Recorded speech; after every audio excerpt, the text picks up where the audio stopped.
আপনি কি সত্যিই রাসূলকে ভালোবাসেন? তাহলে একটা মিনিট সময় ব্যয় করে এই কথাগুলো শুনুন, আপনি প্রশ্নের জবাব পেয়ে যাবেন। দেখেন, আমাদের নবীজি সাল্লাল্লাহু আলাইহি সাল্লাম, বুখারী এবং মুসলিম শরীফে হাদিসটি বর্ণিত হয়েছে, হাদিসের মাধ্যমে জানিয়ে দিয়েছেন, লা ইউমিনু আহাদুকুম হাত্তা আকুনা আহাব্বা ইলাইহি মিন ওয়ালিদিহি ওয়া ওয়ালাদিহি ওয়ান নাসি আজমাইন। আল্লাহ রাসূল সাল্লাল্লাহু আলাইহি সাল্লাম এই হাদিসের মাধ্যমে জানিয়ে দিয়েছেন, হে আমার উম্মতেরা শোনো, তোমাদের মধ্যে কেউ ততক্ষণ পর্যন্ত আমাকে ভালোবাসতে পারবে না যতক্ষণ না সে তার নিজের পিতামাতা, নিজের সন্তান এবং নিজের নফস থেকে আমাকে বেশি ভালো না বাসবে। একটু চিন্তা করে দেখেন, ভালোবাসার বিষয়টা শুধু মুখে বলে দিলাম আমি নবীজিকে ভালোবাসি, এইটা অ্যাকসেপ্টেবল না।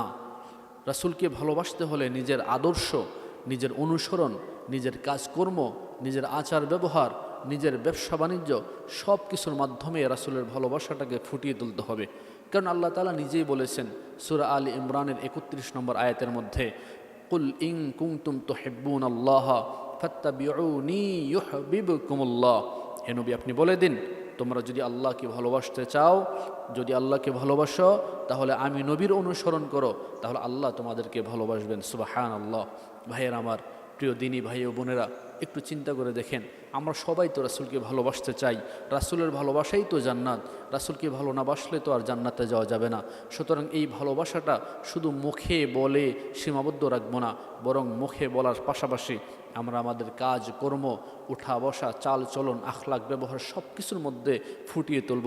তাহলে রাসূলের ভালোবাসাটা পূর্ণাঙ্গতা লাভ করবে। আল্লাহ তাআলা আমাদের সবার দিলের মধ্যে রাসূলের সঠিক ভালোবাসা পয়দা করে দিক। সকলে বলি আমিন।